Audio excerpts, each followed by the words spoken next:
I'm curious, the happy inheritor to me seems like you've got a dual addressable audience there. You're speaking not just to the recipient of the money, you're talking to the first generation of that money. That's a pretty insightful position to take, in my view.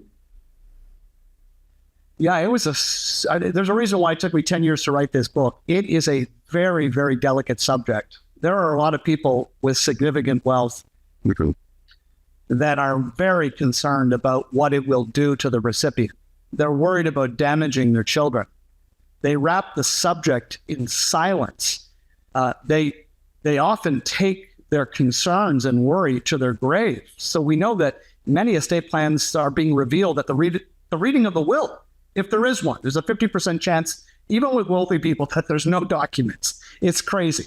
There's 125 million American adults without a will. It's insane, especially when you consider 3 billion is being inherited today.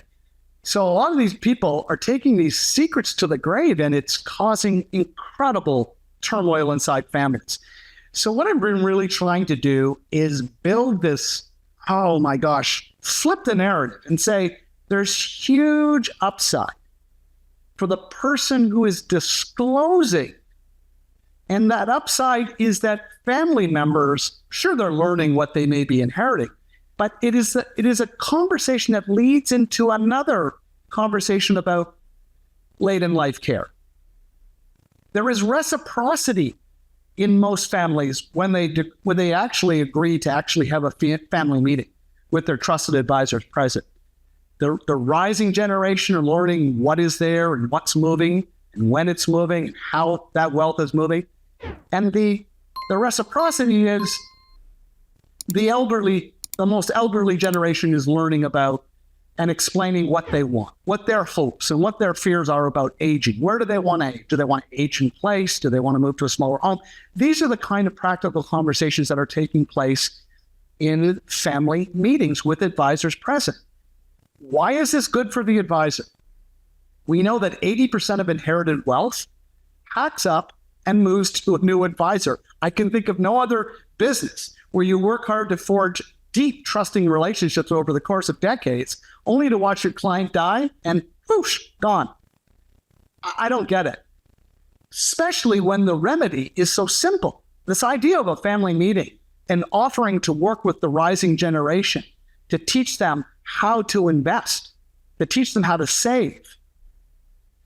Part of the reason for the secrecy is the cognitive dissonance among the most senior generation. Here's what they're thinking.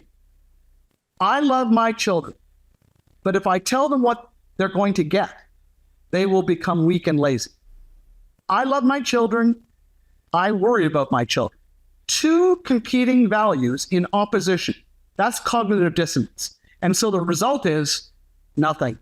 They're frozen.